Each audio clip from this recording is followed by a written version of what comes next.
where the treats at. Is this the passing of the torch, right? Is this what this signifies? It comes down to that front office and what they feel is most important. The champ is here. We've touched down from a higher plane. Why you landed here? We always look forward to that week because it was always intense. You know that we ain't coming back. We about to. The man, the myth, the legend, Dante Hall. My favorite player growing up was Dante Hall. I love you guys in the show, but Dante was my guy. Get to dashing because you done on the warfare.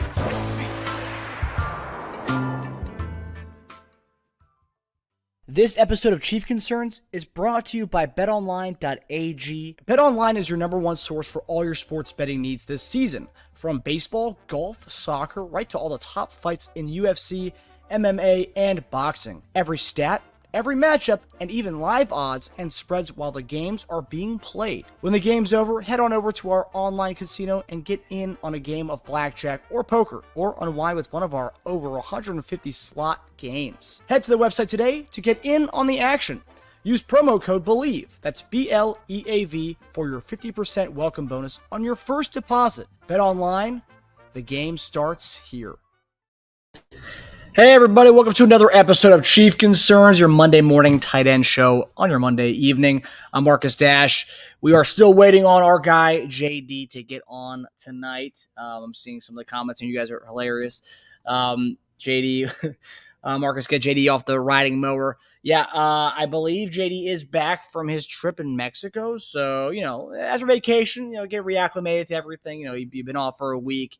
You've been doing your own thing for a week. I get it. JD will be on here shortly to recap and talk about some of the hottest topics going on in Chiefs Kingdom with training camp here. I mean, guys, we're close. I mean, it's Thursday, 6 weeks away from week one of the season. So, just seeing all these clips of Mahomes throwing bombs to Xavier Worthy, Justin Ross getting some love. Kadarius Toney, he's getting some love again too. So that we're gonna get into that this weekend tonight. And that's probably one of the more developing stories and fascinating stories to watch during training camp is Kadarius Toney looking like the weapon that he was supposed to be coming out of Florida, and no one's really been able to kind of utilize him in that way. So I guess Andy Reid's cooking up some stuff with him in the backfield, out of the backfield, and the receiver spot. I mean, the guy has 67 carries in college. Be it some were Wildcats, some were jet sweeps. But if they can utilize some of that, I'm going to be pretty excited about it. And I know a lot of you guys who may be doubters of Kadarius Toney, you guys might come around to Kadarius Toney with the way they're going to utilize him. And it's going to kind of remind me of the Dexter McCluster role that DMC had back in the day in Kansas City, where he was playing the athlete, running back, and a little bit of receiver. So, yeah, if they can utilize that and find some elements to utilize him in that way, I'm all for it, and I cannot wait for that. So, and our guy, Jason Dunn, is joining the chat right now, guys. Let's give it up for the man, the myth, the legend, the tight end, Jason Dunn. JD, what's up, brother? What's happening, man? Give everybody a little bit of the gun show. Things is going on. What's up? What is up? I am back in the States, man. I am back in the States. It's been an ordeal. We just got back this morning. Wow. Were you supposed to get back yesterday? We were supposed to get back on Saturday. Okay. We had been in a Mexican airport for almost 2 days, 48 hours. It's Holy crazy. God. So what we end up doing, so we leave the resort. Beautiful resort. And we come to the airport in Cancun. We get there, supposed to leave out at 1 o'clock, and we got delayed. Got pushed back again. No. Got pushed back again. And so finally, when we thought we were put over the top and we're going to leave out, they started boarding us, I guess, around about 6:58, 7. And some people got on, and they pulled those people right back off.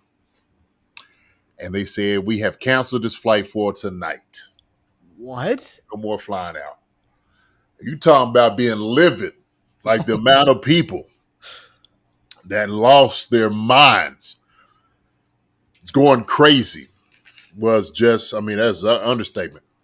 So, okay, we had to deal with that. We they ship us to downtown Cancun to a Fairfield. God bless Delta for trying to do their best to accommodate us for what this whole IT glitch or whatever it was, right? I actually met a pilot, great guy I met at the resort. He was telling me everything, kind of kept me updated about everything that was going on. Get there, not very good food that we had to eat. But, we knew we was getting up early in the morning, get on the plane, eat, go to bed, get up in the morning, 7:30, out at the front, load back up, do it all over again. Okay? Get there to the airport.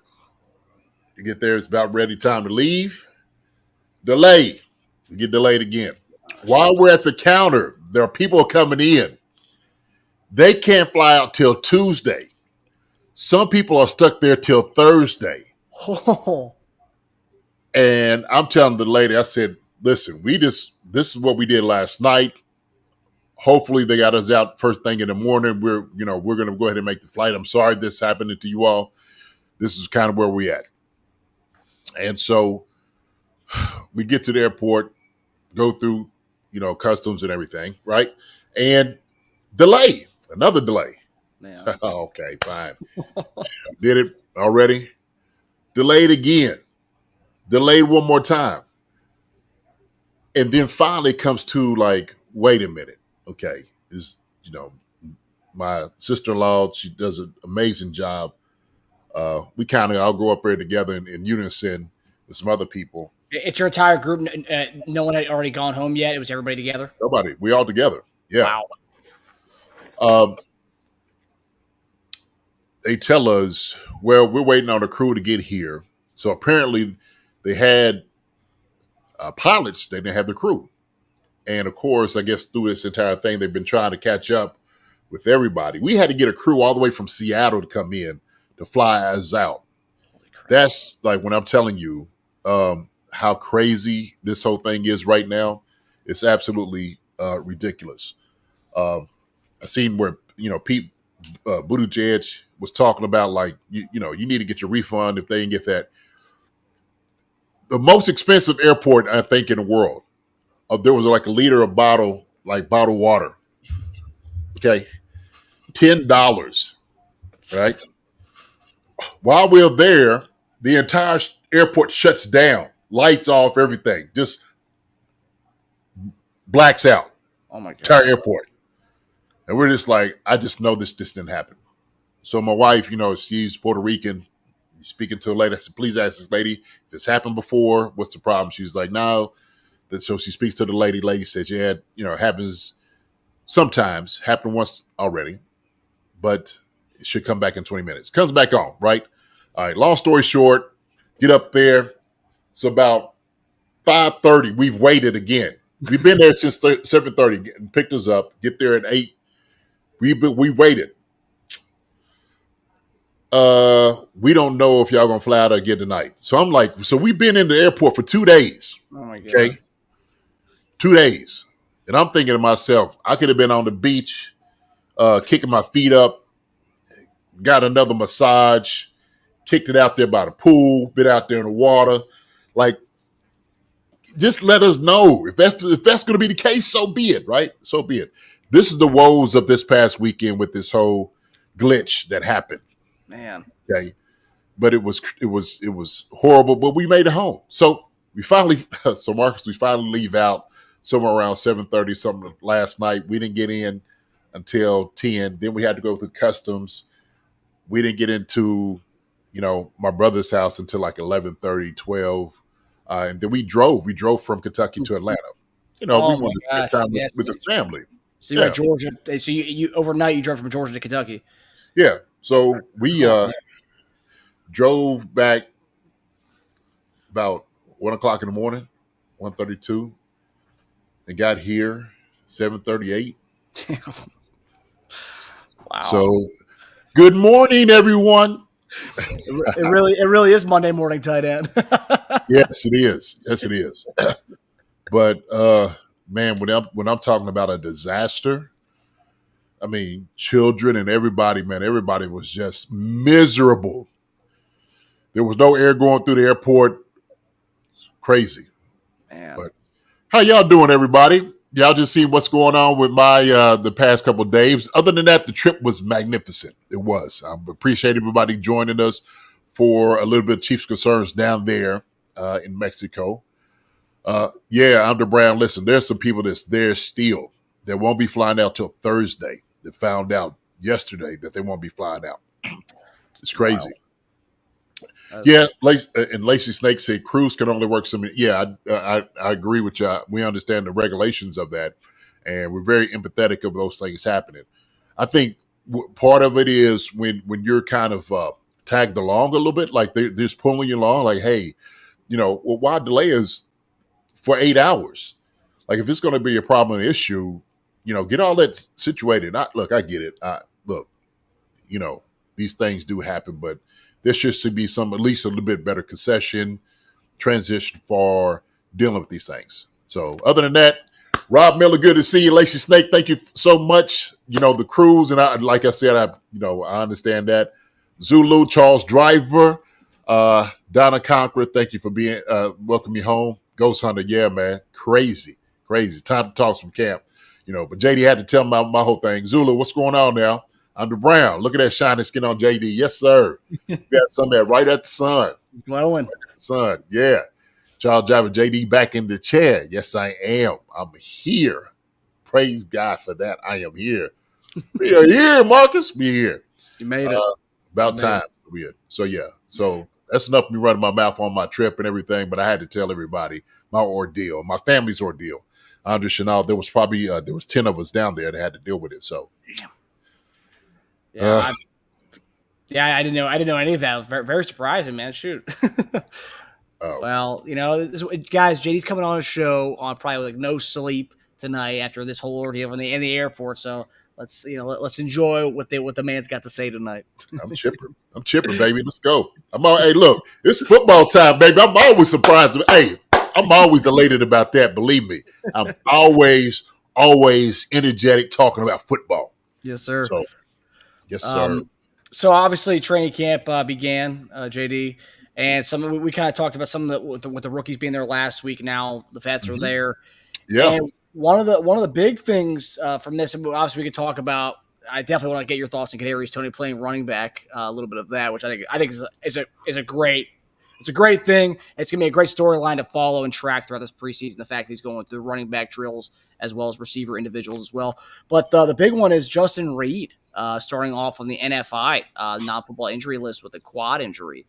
He made some tweet the other day about how he's going to be pretty much working back to it. How injuries can't keep a person down. And then Spags today kind of made a comment about he's going to be out for some time.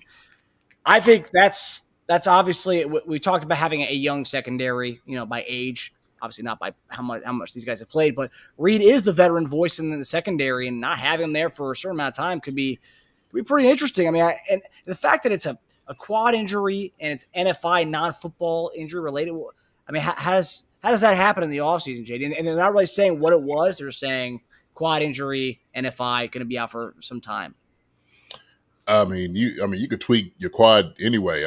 Stepping wrong, maybe working out, and you just kind of pulled it somewhat. I don't know. Could have fell down a flight of stairs. Getting ready for camp. Yeah, putting stuff in his bag. So, I think that's what it is. The good thing is, I see where Connor's filled in position, getting in there. So we got guys at that position. That's what I love about it, because we are kind of fortified at that position. We got a lot of depth there. But I do hope him a speedy recovery, coming back. I don't think it's going to be anything, to keep him out for any time, significant time. Hopefully it won't. We'll just have to see. Just keep monitoring the whole situation, man. But he's going to be all right. He's going to be okay. Ghost Hunter says he's been playing a lot of golf. Might be the golf swing, man, coming on the back down. Pulled it, going for extra yardage. I'll tell you one thing that hinders, though, JD, is what some people were saying. Maybe he was going to play kicker, which you and I were saying, no, he shouldn't play kicker. But the fact that he's already starting off camp with a quad injury of some sort.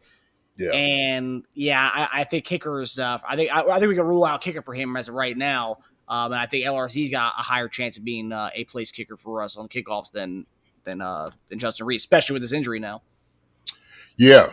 I think that would probably be the better choice. No question about it. So Justin Reid would have been on the bottom of the totem pole that I would have used unless it was emergency in the game to utilize him for that position. But if LRZ can do it, and hey, true, Buckner, learn how to tackle. We'll do all those different things, whatever it has to be, man. These guys are built for this. This is what training camp's all about. You know what I love about just training camp in itself, because I was looking at some of the film, is, when I see like the grass looking as green as it is, and I could just feel it. It just takes me back. Really, like the memories of like camp and just being there, man. And there's no other feeling like camp, because all you want to do every single day is just show what you can do.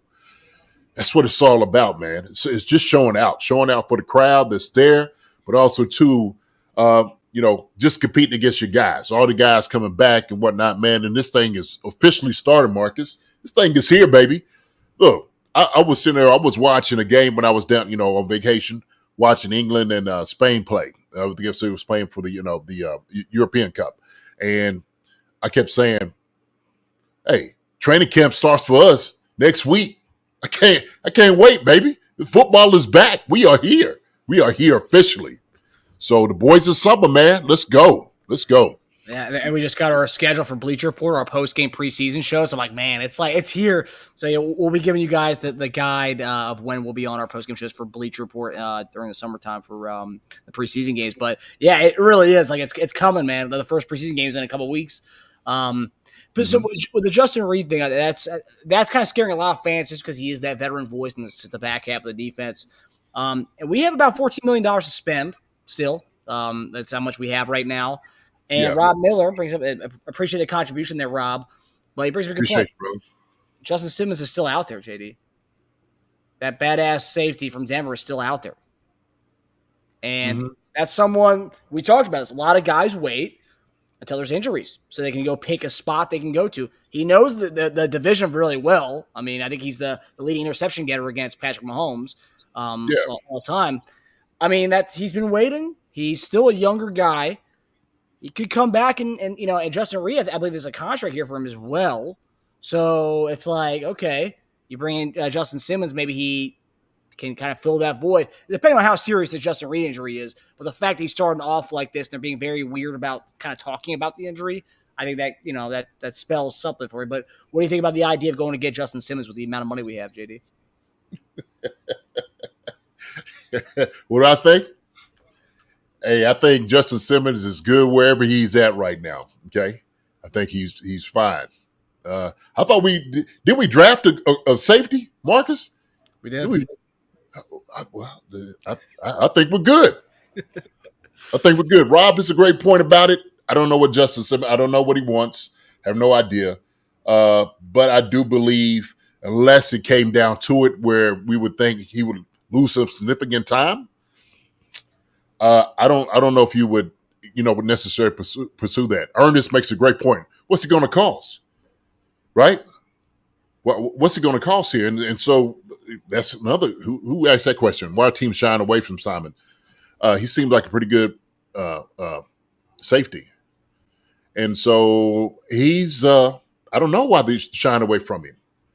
I don't think that we should rush because that Reid may miss a little time, right? We don't know the significance of it. But I think we got guys in the room that can do the job. We got a very young crew that understand what's needed out of them. So he'll. I think we're fine right now. The thing is, when you have a guy like that, once Reid comes back, Was Justin just you gonna move him out of the way?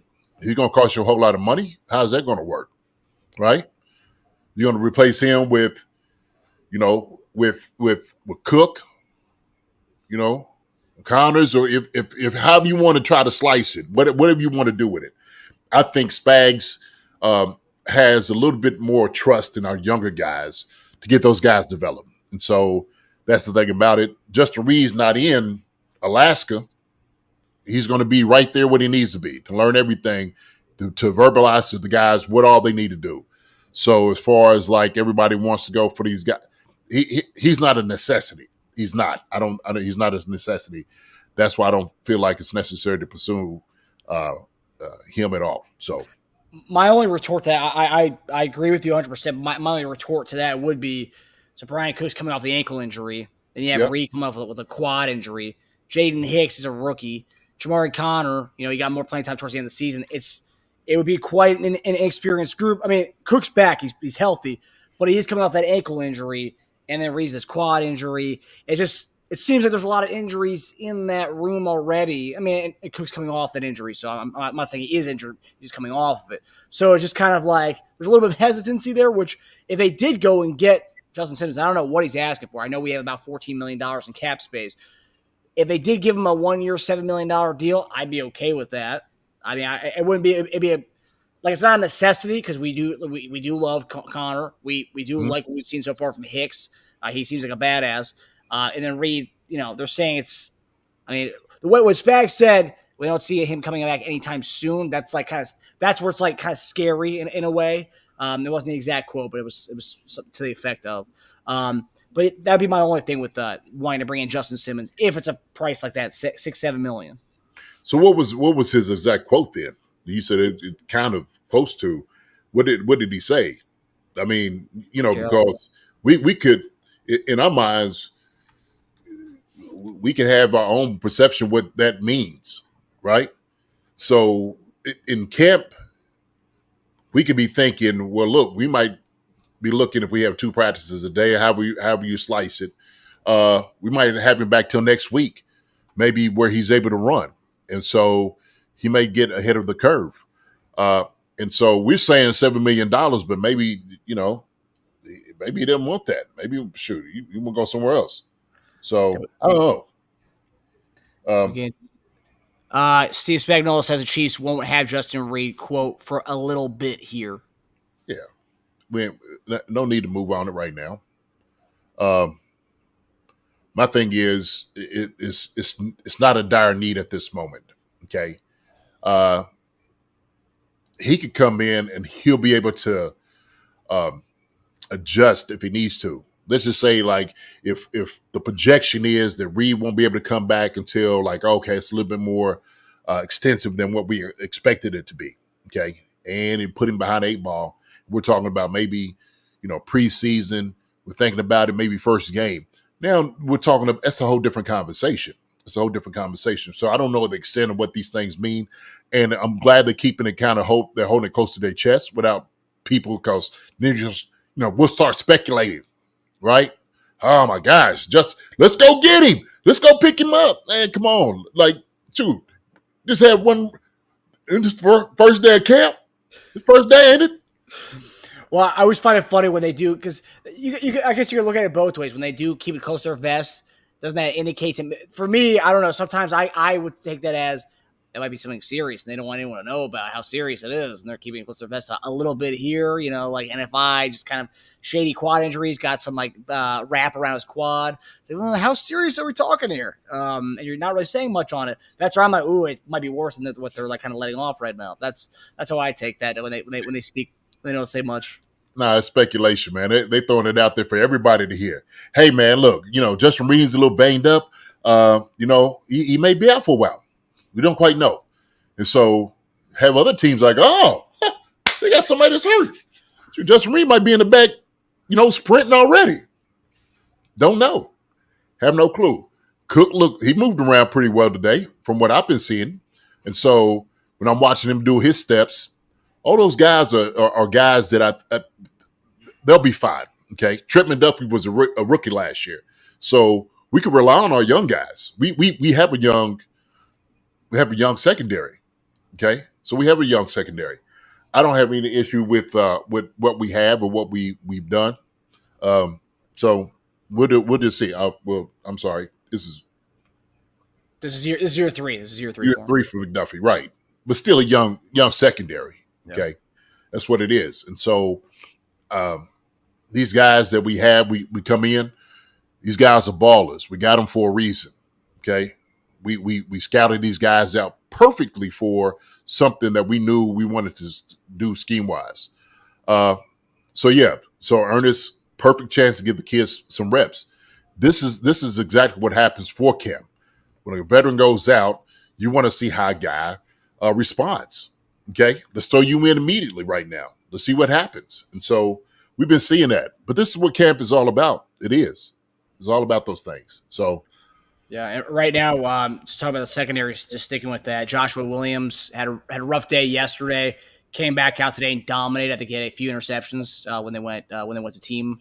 And obviously, take this for what you will, guys. Right now, it's like 7-on-7. This is still not like we're not full on live yet. So like when guys are making big plays, yeah, it's great. I love the footage. We're going to talk about Xavier Worthy in a second here. But again, we're not. This isn't legit yet, JD. Hey, JD, you could talk about this from this standpoint.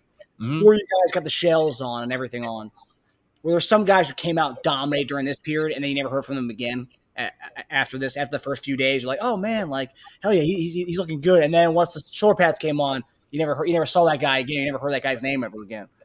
Look, absolutely. That's why you take it with a grain of salt. Like you're supposed to look good without pads and stuff on. You're supposed to catch every pass. Okay, you're supposed to look clean, gliding. And get up, pop up, and crisp. If you can't look like Tarzan when you're out there without any pads on, then it's going to be a problem when you strap them up. That's the reality.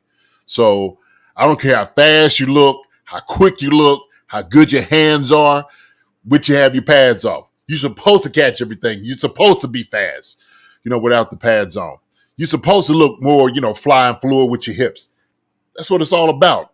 So, our guys, man, very first day at camp, them jokers used to have a towel all the way about this long, Marcus, like just all the way down to your ankles, from your hip to your ankles.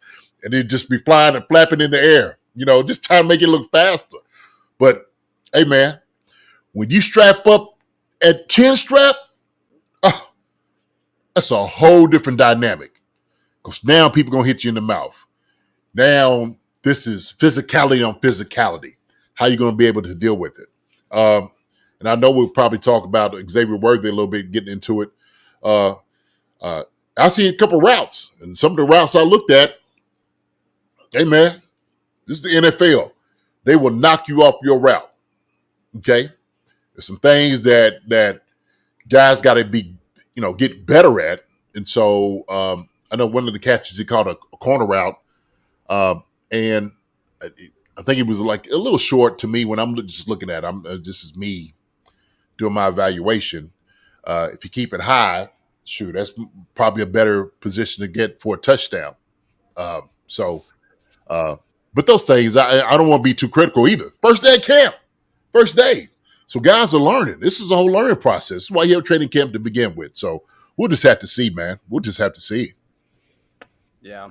So with that, yeah, we'll have some fun with this Xavier Worthy footage here. Yeah, and this is what you were talking about, the corner route. Yeah. So what so you were commenting on the corner route a little bit. When I was looking at it, because it looked like a spot route by I think Brown. He runs a corner route. Let me see. Somebody ran, I think, an out route there. No, he ran like a whip route. If he keeps this high, and I think Patrick might talk to him about it. I don't know I'm just thinking as far as like what you want to get out of that play in itself. If he keeps it high, he has a better chance of catching over his shoulder and turning it up, running in for a touchdown. Okay, now it's just me diagnosing the play in itself, right? But I see Patch probably seeing it. He's kind of keeping it low, so he puts it on the dime right here. So these are all things that guys are learning to get on the same page, what they're expected out of each thing. He gets into the route, different triple way, touchdown. But you said the protection here is busted. It looks busted. Yeah, this shouldn't be that easy. I don't know if it's the left guard that should be going all the way down there either. But somehow the defensive tackle shouldn't be that free on this. Not at all. Yeah. So talking about Kingsley, so that's another guy everyone's been talking about, the fact that he's been it's been pretty much 50-50 so far, even though Adam Teicher did say that he does think that Kingsley has a leg up on the starting tackle job. But right now, so far, nothing would indicate that. It's been pretty much split at the left tackle between Wanye and Kingsley. Obviously, again, going back to the pads and whatnot, we're not going to know who our starting left tackle is now. I mean, you can't really tell much based on this. It's what the battle's all about, man. And the guys being consistent. So the only thing you could say leg up, Adam saying that, this is Adam Teicher, right? Yes, Adam saying that. So Adam saying that's probably because he's just a first-round pick. It's a guy you go get. And so that would be the only thing, would be the leg up, right? You don't draft a guy like that unless you plan on starting him, especially if you didn't get another guy off the street to back up either one of them. So it's going to be between them two battling, and so we'll have to see how that's going to shake out. But other than that, I think, to be honest with you, maybe Wanye may have it just off experience.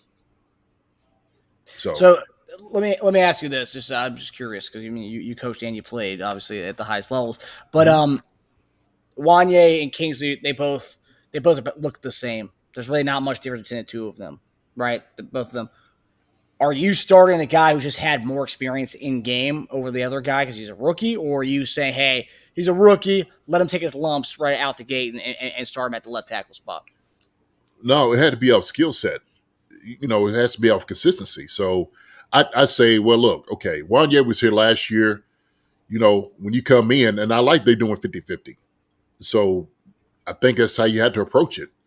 And whoever wins out, who's ever more consistent in what you do, in pass protection, in your feet, in your hands, in the run game, understanding all the calls, all that matters. And so if a guy's already who's been here, I think has a leg up. If you're saying that they're even, I would take the guy that does have experience, the guy that does understand offense, does understand what's wanted from it.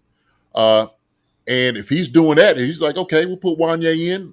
Let's put Kingsley in. We'll see how everybody's doing. If Kingsley catches up on everything, fine. Now the pads come on. Okay, that's another measure that you can look at.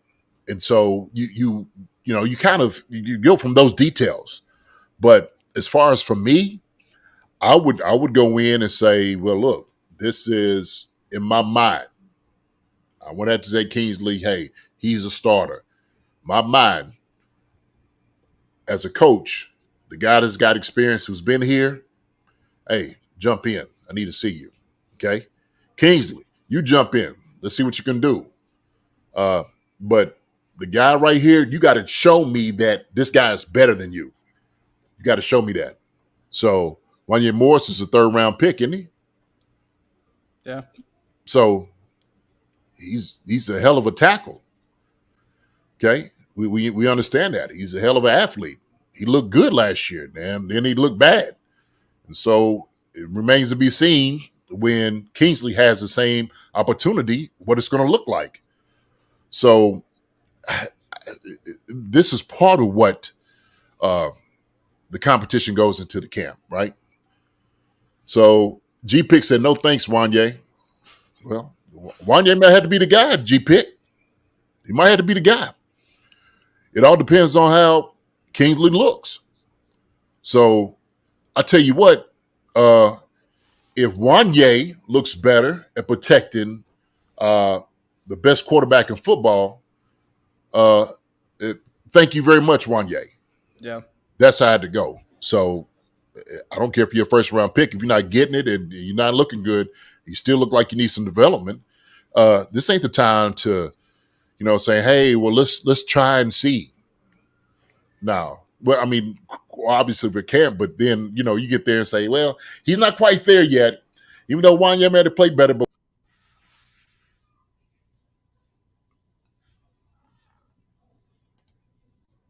JD, your audio went out, buddy. There you go. Yes, sir. All right, must have touched some button. Get animated over the Wanya talk. They didn't like what I was saying. So, well, I think it's interesting because you have people who say, Kingsley, he's the Lance, like Lance has spoken. He's big on Kingsley. He's saying Kingsley is the future left tackle for in the years to come, and he could be. But the thing is, it's like we aren't a team that's like going to start a guy just because he's going to pan out eventually. By week 7, it'll click for him. No, you go with the best guy right out the gate because we're a team that's ready to win now. We aren't the Carolina Panthers who are trying to develop their left tackle in the future. No, yes, we're trying to develop Kingsley, but at the same time, we want to go with someone who's going to give us the best chance to win right now. And if Wanya does win that job, then obviously they think Wanya is better than Kingsley right this second. So you go with that guy. I mean, we're on the business of trying to develop the guy for years to come because the Carolina Panthers aren't going anywhere, so they can do that. Teams like that can do that all they want to. We don't have a lot. We're trying to win right now. So like they're going to go with the best guy right now. Right. So it's not a popularity contest. I'm sorry. It's just not. This is a performance-based business. And if one guy's performing better than another guy, he gets to play, period.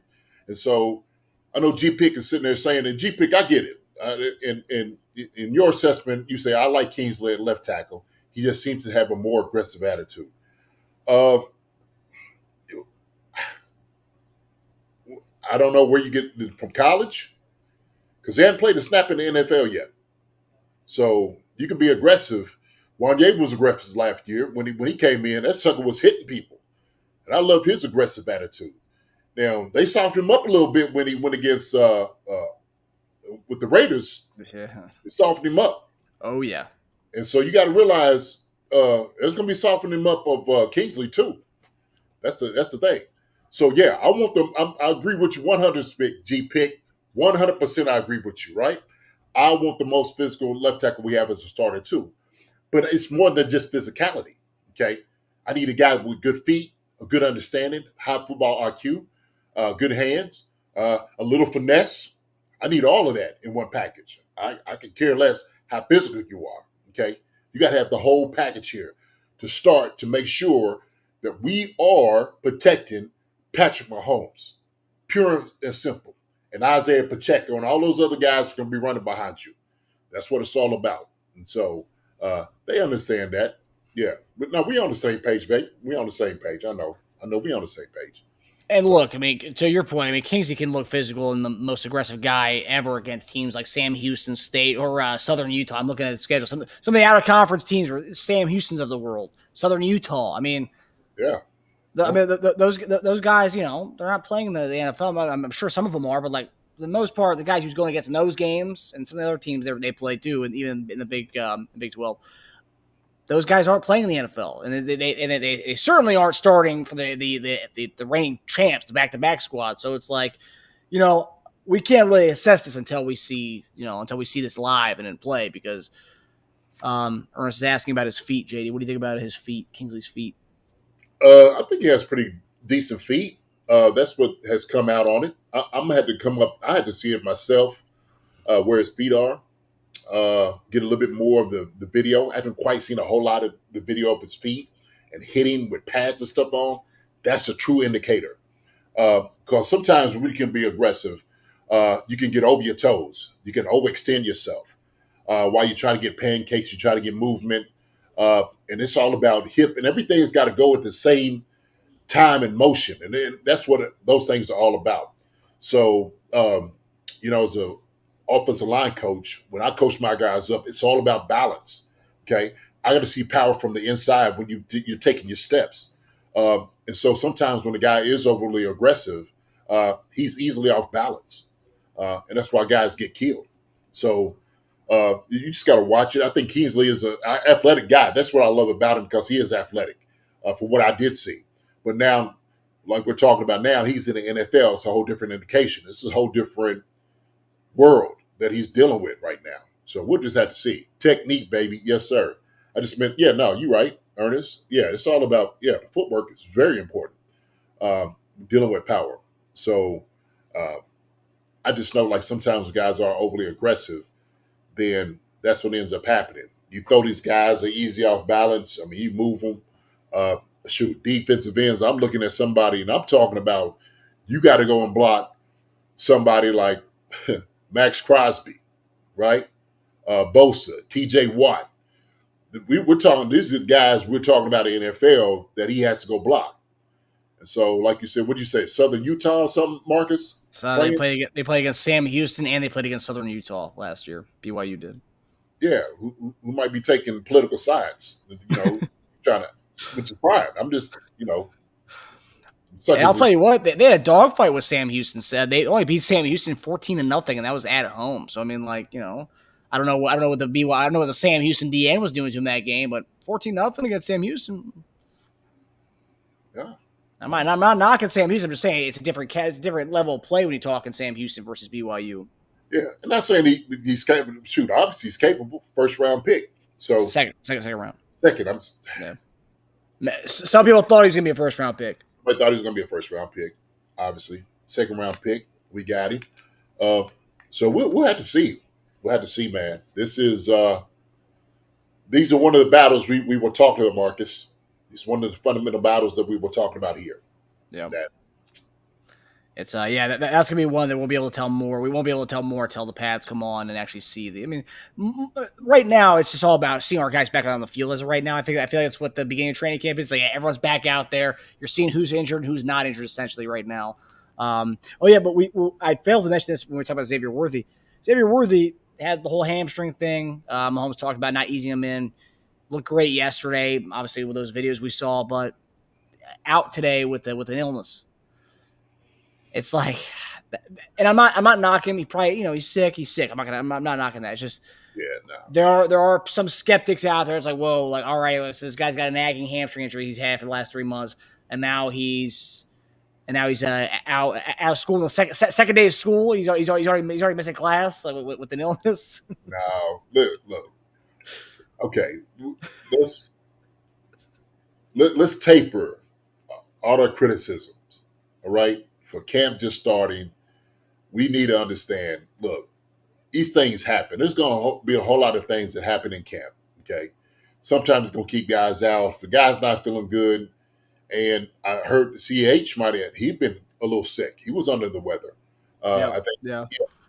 So that's the thing about it. It could be like a little bug. Heck, we had people on our trip that got a little sick down there in Mexico. So sometimes all that, like getting used to the sun and all of that too, could play into everything. Could be the food, whatever. But, man, we just got to let these guys play, man. I know everybody's so excited for the news of the Chiefs, what's going on the daily grind. But believe me, these guys out here putting their time and work in and effort to develop. And so we're just going to just be encouraging with that. Yeah. Hey, man, if the guy's sick, man, shoot, get some Pepto-Bismol or some ginger ale and whatnot. And if you need to stay out of this today, fine. Okay? Yeah, rub some Vicks on it. You'll be all right. Rub some Vicks on it. You know what I mean? We'll get you to put some IVs in you. You'll be okay. You'll be all right. But as soon as I saw that he was not there today, I just saw the influx of all these people on Twitter saying, "Oh man, this guy hamstring injury now is sick already. No way this guy lasts the season." Seeing those types of tweets, it's like, relax here, guys. Come on.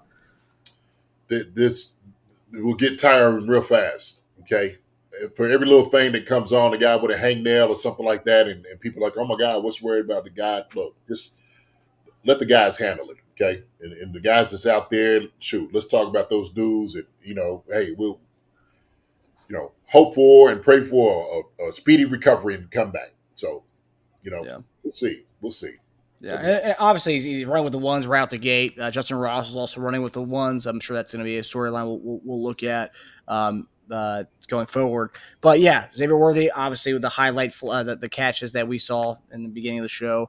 I mean, it tells you what they see in him. He's running with Mahomes. Mahomes just chucking it down there. He's been wanting that for a couple of years now. But the main story, JD, what are you going to say? You're going to say something? I was just going to say, Andrea says it the best. Relax. Yeah. Relax. Woosah. Take your time. Take it easy. Take it all in. We're going to be fine. Everything's going to be okay. Thank you. Thank you so much, Andrea, for that. Yeah. But go ahead, brother. Yeah, a lot of fans just need to take a chill pill on this. When I saw it, I was like, okay, whatever. Like he's obviously out tonight. It's an excuse. It's not like he just bailed and they had no idea where he is. I mean, he's sick. There's something going around. Obviously, with CH having the bug or the illness that he had yesterday. So I mean, there's something going around. Obviously, these guys are on close quarters with each other. So yeah, it's not the end of the world here. But so. Talk about the running back room. So the running back room's been something we've talked about behind Pacheco has been something we've talked about, and also with that is the future of Kadarius Toney. What's going to happen with him?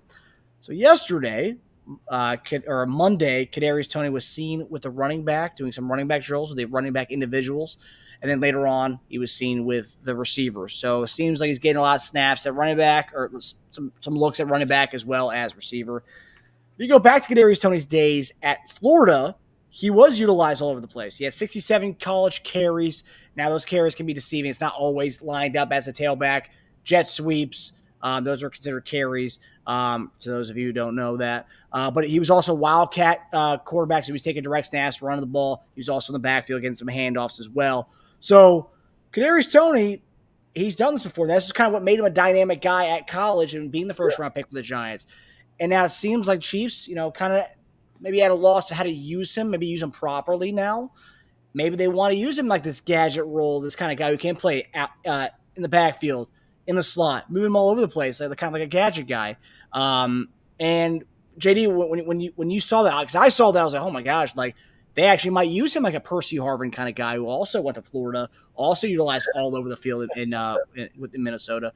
So when you saw that, JD, what did you think about? What do you think about the idea of him playing kind of all over the place? He has the versatility. I love it. I love every bit of it. And I think Andy and those guys kind of recognize, like, look, maybe this just help him fit into what we want to do scheme wise. Okay, he's a guy that can do it all. Put him in the slot, outside, backfield, doesn't matter. My thing is, a guy that has this type of ability, you just want to get the ball in his hands at any point. He's a return guy, on kickoff, punt. He can do it all. And so somebody that has that type of talent, why not put him other places, right? Yeah, he's an offensive weapon. That's exactly what he is. So let's make him a lethal weapon, right? How about that? And so when you do see him jet sweeps, Wildcat, you're doing maybe, an option with him. He can do all those things. And the thing is, he can line up from anywhere and be a matchup against anybody and make anybody look silly on what he's doing.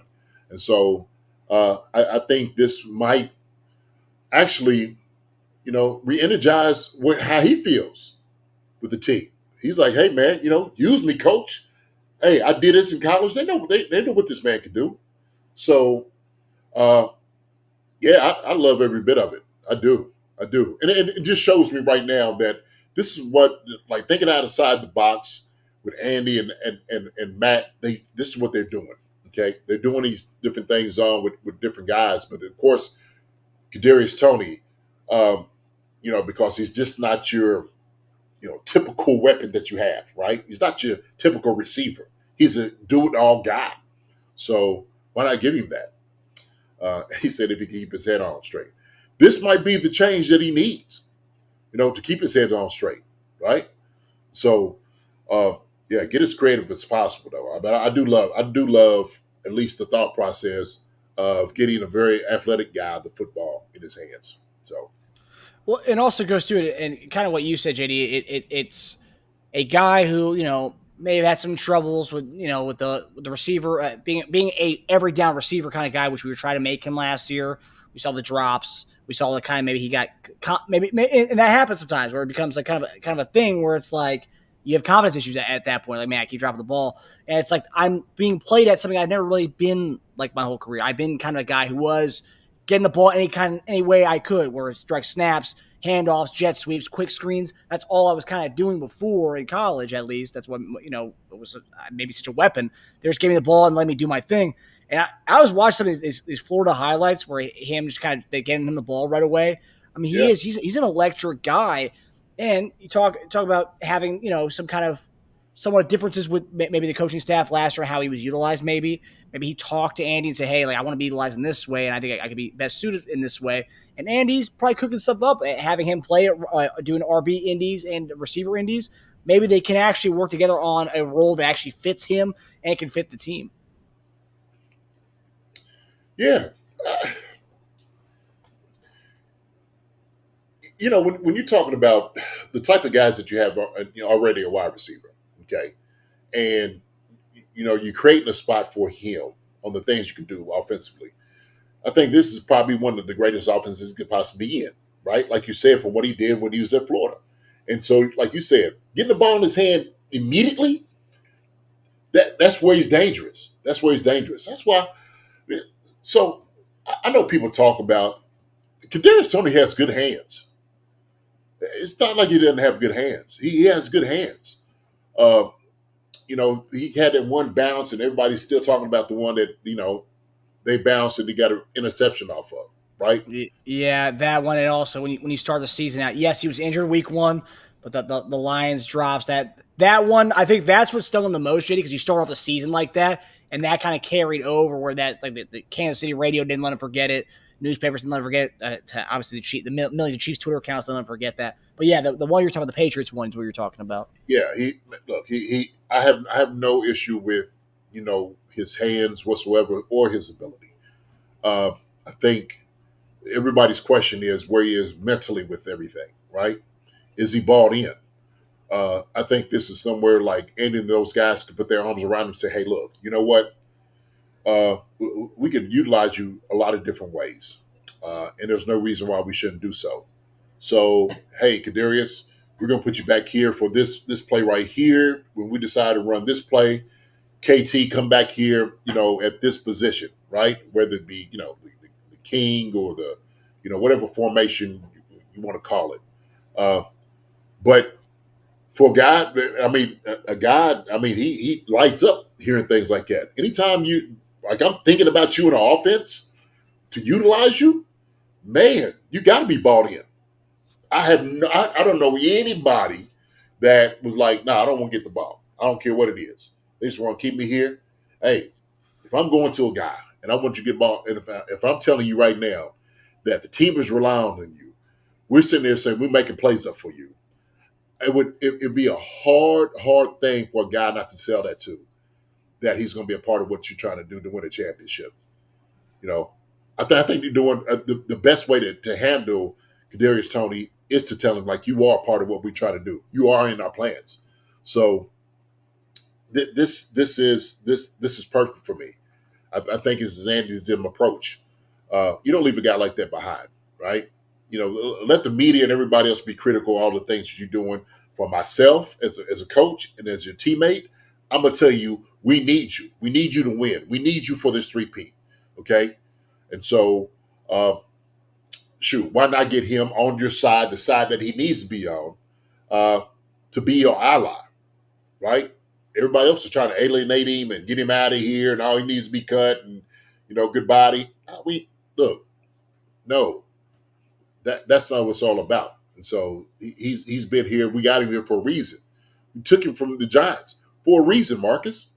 He's here for a reason.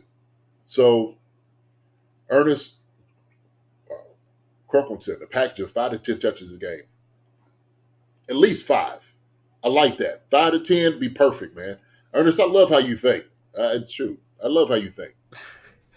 Well, also, too, I think a big part of why he wanted to come to Kansas City, coming from the Giants to us, obviously the quarterback play is a little different. But I think the creativity in what our coaching staff does versus what the Giants do over there, or what they lacked in over there as far as creativity. And that's kind of the around the league. Andy's amongst the most creative as far as using his guys in certain ways. And it's like, maybe we kind of lacked that last year with him. Maybe we try to make him too much of a standard wide receiver instead of kind of utilizing him in ways where you can, direct snap wildcat, quick screens out of the backfield, bubble screens, just kind of utilizing him more of that facet where it seemed like we really didn't do that much with him last year. First guy gets thrown in, he's hurt. Hadn't really did too much in training camp when you get him in here. You decide you're going to dress him out playing the first game of this season. Doesn't work out well. And then after that, the whole wide receiver room just didn't look like they were gelling together the way they should have. Okay? The only one out there that was really balling out was Rashee Rice. Other than that, who is you writing home to? Huh? Everybody else was having issues. Like Andrea said, they all had peanut butter fingers last season. A lot of them did, Andrea. They did. And so that was part of the struggle. That's part of what Patrick was talking about. It wasn't fun. It wasn't fun. Guys didn't know where to be in particular situations. They didn't know how to get open, or they dropping passes. It just didn't look crisp. And so now when you can be a little bit more creative in what you're trying to do offensively, okay? Because you do have some of these pieces, right? You got a Hollywood Brown, a Xavier Worthy, Rashee Rice that could stretch the field to do all the other things on the outside, right? Well, why won't we put a guy in space, okay? I think that was the reason we brought a guy like Ely in last year, too. We thought Ely was going to be like one of those guys. We're talking about CH being another one of those guys, okay? So there's capable guys that can do things, a whole lot of different things differently in this offense. KT is absolutely one of those guys that can do it, though, Marcus, right? 100%. So we don't have to sit there and I love Sky Moore, but there's certain things that Sky Moore is more suited for than others. KT can do it all. And so I know somebody said, well, who do you cut? Rick said that. Yeah, and who are you going to cut? Keep Tony. Rick, we went through our 7, okay? I don't know if you was on here for that episode or not, but Rick, I would love for you to give your 7 wide receivers, okay? Give us your 7, okay? Since we'll kind of revisit that. But Tony was one of my guys. He was one of my guys. So everybody else fitting in and trying to get there fringe-wise, this is what creates value for him because he's able to do some things that other people ain't able to do. This is what we were talking about. Justin Ross create value for what he could do also too, Marcus, right? Because he is 6'4", can go up and get the ball and catch the ball any way you want him to catch it. And so when you've got a lot of other guys, same body types, could do the same thing, that's redundant. You may not need that many guys doing the same thing like that. I need some different guys who can do some different things. And so, they was talking about that with like Jared Wiley. Like he's running a little bit with the first team. Okay. We got some different guys like Irv Smith in here that, might be able to change some things, what we do formational wise. All right. So this is what offenses is all about. Okay. It's all about your skill set guys, getting the ball in the hands of your players, and then just letting those guys fly. So I think this is a great time at the beginning of training camp to really get into, what you want to try to do with these, with the weapons that you got. So we'll see. We'll see, man. But yeah, but it is a good thing. We talked about it, and they've pretty much maintained that Kadarius Toney is one of the most talented football players on our team, and he is. You watch him play. I mean, that guy's a talented player. Just get him the ball in his hands and let him do work essentially, and that's kind of what he did in college, and that's kind of what made him that first round pick. And now we have the brains, the best, one of the best play callers of all time. Make some magic happen with this guy. You have an amazing playmaker. Let's make some magic with him.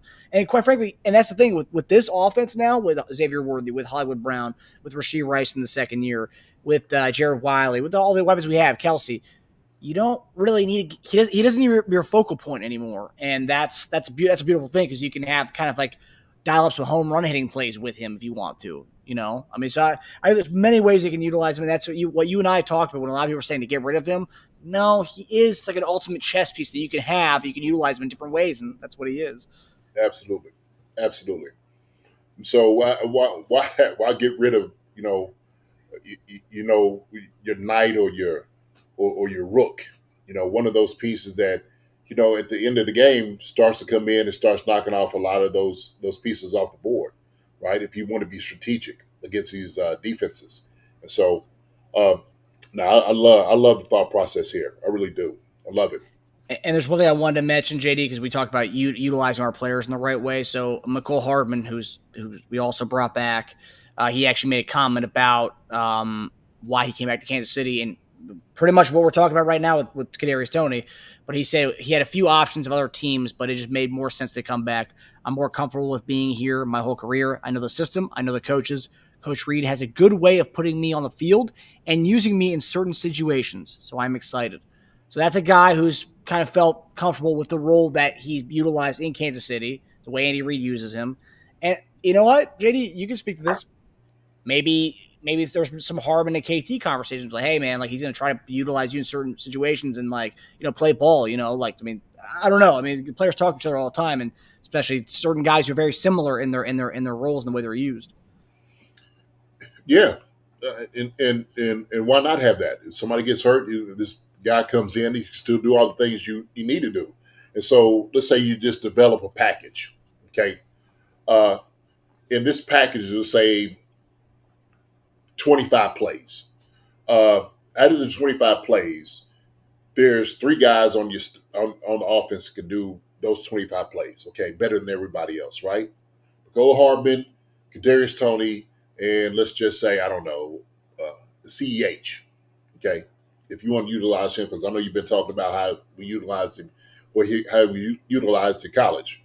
And so you think, man, these guys, if one of these guys get hurt or he's not going to be for the game, he doesn't dress, then we're not all out. We're not limited in our options because we still have a guy or 2 guys here who can still do the 25 play package that we need to, right? It's the same thing with personnel. So you don't have, just one tight end that can catch the football and do all different things and make movement and line up against linebackers. You have actually 4 tight ends that can do that. Travis Kelce, Noah Gray, Jared Wiley, and Irv Smith. All those guys can line up on the outside or in the backfield and go hit guys in the mouth and linebackers. You can do those things. And so I think the more that you can find somebody, that has those abilities, the better off you're going to be. And that's what makes you so good because that puts you unpredictable against the defense. They don't know. When you come in, they're expecting, your traditional thing. Well, here come 2 tight end sets. They're running the football. No. Okay? Or 13 personnel. Oh, well, he's definitely going to run the ball. Absolutely not, right? Be something totally different. And I've seen Kadarius Toney come in and actually light people up too. That sucker could block. He ain't scared of being physical. We talking about being physical. He'll come in and he'll absolutely take your head off as well. So, yeah, man, I don't limit guys, especially when you know that they have this ability, what they can do. Why do that? So, yeah, he's a football player. I mean, you could just see that the way he plays, and you don't really especially when you have Andy Reid, you utilize him. Like you don't let him go for nothing. Mark, and also, I always said that that's the greatest compliment a coach can give a player is this guy's a football player. Okay. When you say that, you mean this dude right here could probably do it all. He understands football, okay? Yeah. And let's just wipe away what happened last year with Kadarius Toney. Hey, it wasn't what it was. Patrick done said it already, okay? And I'm sure those guys agree with it as well. They're trying to move forward and get going to where they need to get to, okay? And that's a 3-peat. That's what we're trying to do. Andrea said KT going to break out this season. I'm looking forward to, Andrea. I hope so. I hope he proves everybody wrong. All the naysayers, really. And I agree to a certain extent. Breakout as far as whatever role he has in this team, he's going to be phenomenal at. I don't think he's going to have 1,000 yards. I don't think he's going to have No. We break out to to his level. What we mean breakout is right. What he's done here so far. Right, like a productive player at all levels that he plays at. Sure. Yeah. And with that too, to talk about a guy who's It's like he is going back to – it's like the Chiefs have found something to go back to his college days to try to, like, get something out of him because he's also taking reps at return too. And that's, longest punt return in NFL history and Super Bowl history. Kadarius Toney, Xavier Worthy, Nico Remigio, and McCole Hardman were all taking reps at punt return. So they're bringing it back to his college days, running back, receiver, and return man. So amazing that they are doing this with him. And the fact he's going to have a limited role on offense, not being the focal point at receiver anymore, they can make him at the return man. I mean, I think it's a beautiful thing. Hey, man, look, we're talking about the redundancy. Because then you start Xing guys out because it's like, okay, there's going to be a return guy, okay? So what does that mean about Remigio, right? Everybody loves Remigio. But is he another guy that is, is that redundant right there? And I know how you feel, Marcus. I see you. I know you love Remigio. Look. He's my seventh guy right now. Yeah, I got you, man. We'll see how it all shakes out, okay? This is a great thing to me, this is what I love about camp, okay? Because it is about competition. It is about developing guys. It is seeing what we're going to have at the very end, as far as our products. So good. Yeah. It seems like we're convincing everybody about KT making the squad, JD. Well, hey, we'll see. Rick, we'll see. So hopefully it works, man. I'd love to have KT here. Yeah, I would too. Yeah, and I think with this, I think they have something coming here, and I'm excited to see how it pans out. Hopefully, no injuries and whatnot. I'm going to go to the questions here before we head out, guys. So Amna Brown asks, I need a book to travel to see some training camp. When y'all going to be there? Appreciate the contribution, brother. I will not be there, but JD is planning a trip up there. JD? Yes, I am planning a trip. I'm trying to get up there during alumni day. I'm trying to find exactly what day that is. So near future, I think it's either next week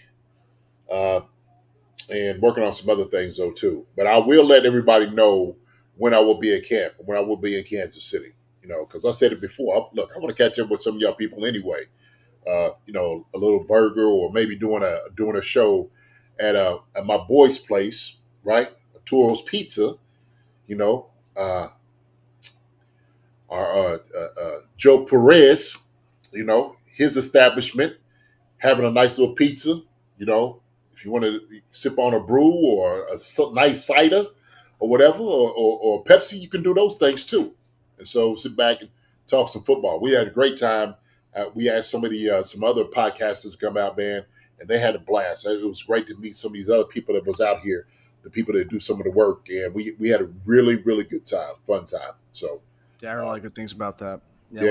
Let's talk highly about that night. You actually told me that because of that night, because of breaking bread with some of those other guys, who I guess he had some falling outs with some of those content creators. They apparently after that night, because he broke bread with them with you that day, he became friends with those guys. So see, look at that, you're bringing people together, JD. That's what you do.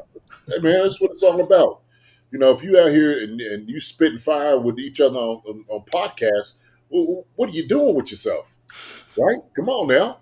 Like for real. Let's put all this thing together. Let's get better than what we have been. We should be divided anyway, just as people, as a society. So I'm all about being positive, bringing people together. And so what's better than pizza and beer to do that in football? So. Yes, sir. And with that, Wednesday night, our guest who's going to come on and debate JD on some of our segments that we have is all Chiefs Dubs. Mike Williams is going to be coming on as our guest on Wednesday night to talk Chiefs training camp, and we'll have some healthy debates on the show as we usually do. So sure. The content creators coming together there again. Melly Matrix, when do pads come on? JD, how many days after it starts do pads come on? Is it like? I don't know what the collective bargaining agreement is, but I think they may be somewhere toward the end of this week, Thursday or Friday. I think it's going to be when you have pads. I think the first 3 days might be padless, just trying to get acclimated. I think it's how it is. So by the 4th and 5th days. Okay. So there you go. Yeah, day 2 and day 3 helmets, and then 4th and 5th days when you start to see pads come on. Yeah, there we go. Love it. So the first three, like I said, no pads. Gary, hell yes, Jason Dunn. Want to hang out with JD? Absolutely, y'all. Look, I'm gonna put it together. Y'all want to come hang out with me? I would love to come hang out with you all. So right there in the Kansas City area, let's put a date together. Just come in. Hey, look, this is t-shirt and hats. This is what we wear. That's all we doing. Come hang out. We'll have a good time. We'll have a nice Chiefs Concerns show out there, and we'll do some football and some brew, and we'll talk. All things Chiefs concerning the Chiefs. So Hell it'd yeah. be good to see y'all. Really would. So I'm giving an extended invitation to everybody when we put this thing together to please come out, come say hi. I'd love to have a picture, take with y'all. I'm as much of a fan of you guys than you are with me and the Chiefs. That's what I am. I'm like a fan. I'll be like, oh my gosh, can y'all give me y'all autograph? I want y'all autographs. So It's very, very, very true. And with that, JD, I actually wanted to congratulate not just you, JD, but everybody, because it's a Chief Concerns is a family, and we talk about things like families. And Donna Cochran just pulled out the guy's got 7,000 subs, and we are now over 7,000 subscribers on our channel. And want to thank this is everybody. This is everybody's thing. We all share this together. And I just want to congratulate everybody who's been with us from day one, even if you were with us from yesterday. Congratulations to you. We're all part of this. Thank you all for being a part of these things. Adding on to this big family coming in with the subs. Hope we're giving y'all everything that y'all want. Look, we're here. We're gonna keep it real. We're gonna always tell y'all the truth, how we feel about everything. And we're gonna love y'all. We're gonna talk like family, because we are family. Chief Concerns family. We've been saying this though. So hopefully, like I said, Marcus, we put these things like this together. But I've seen a lot of people come up here and talk on it. Man, if I do put this thing together, y'all, please come out and come see me. Please come out and come see me. Love to come hang out with y'all. Love to do it. So I have some other guys, some other football guys with me, former players and stuff, while we're doing it at the time too. Y'all, it'll be a treat. It'll be a treat. A good time. Yeah. I always get together with my boys when I'm out there, man. It's always like a good time, fun time. I'm in and I'm out. It's like, oh man, time always be flying. It's so fast. So, yeah. It's always good to see everybody, when I have different friends who come into town who I haven't seen since high school, it's always good to see them. So yeah, like football's a fraternity. With high school, college, NFL, it's a fraternity forever. Oh yeah. We come up there, man. We cut it up, man. We have a really good time. So you hear a lot of old stories and guys just talking. So it'll be a great time, believe me. I do have an autographed Keith Cash football. JD, do you remember about Keith Cash? Yeah, I see Keith every once in a while when I get out there. Keith, good dude. Really good guy. I like Keith a whole lot. Hell of a football player. He was there before you, right, JD? Yeah. Okay, because you ended up getting 89 after him, because he was 89, then you came and got 89. Yeah. Keith was, Mm-hmm. So the 89 alums right there. Yeah. You two, and then our guy Jaron Hayek, who's the new number 89 right now. That's right. So Newt showed up. What up, Newt? How you doing, sir? Good to see you, Newt. One of my friends I met down there in Maroma hits me up on Twitter all the time. His name is Wayne. Wayne, I just say what's up to you. My brother had a hat. I signed it for him and a shirt, man. He's an awesome guy from over there across the pond in England. I met a couple of people from England, man. For them, it's like a 10 to 12-hour trip. But they go there and have a great time. So saying what's up to you, Wayne, man, and checking this out. It's a good time. But yeah, Newt, man, good seeing you. I know we didn't really talk about LRZ, man. We're going to talk about LRZ. Yeah, Wednesday night, we'll have a LRZ topic for you, Newt. Yeah, I promise, buddy. For sure. John Clifford, where you at, John? John Clifford, bumming not being a local. Ray John. Got it, man. We'll have one for you, John. We're going to have a good time. So you can still be a part of it, because we'll still put this thing out here live, Marcus, right? Yeah. I'll be satelliting in from the Chief Concerns HQ. Yeah. Yeah. Mark, you like beer? You a big beer drinker or no? I'm more of a seltzer guy, hard seltzer. Yeah, Okay. so I've as I've gotten out of my college stage, my early 20s stage, I've gone from like beer to more of like White Claws and Truly's type of thing. Lower calories, it's better for you, I guess, in the lower calorie department. But I don't drink too much beer, and if I go out, I usually do my go to drink is pineapple vodka. It's usually my go to drink. Oh, okay. You don't taste the vodka at all. You just taste the pineapple juice. Try to watch your managed figure. I get it. I understand. Dude, look, seltzers are good. I'm not. So I haven't. I'm not really a big drinker, anymore at all. And so, but I will have a beer with people and a nice libation with someone. And my taste, if I pull anything out, it's going to be a nice bourbon. Okay. Yeah, But I really like beer. Yeah, nice cold beer. It's not like a nice cold beer though. It's just something like that, man, on a hot day.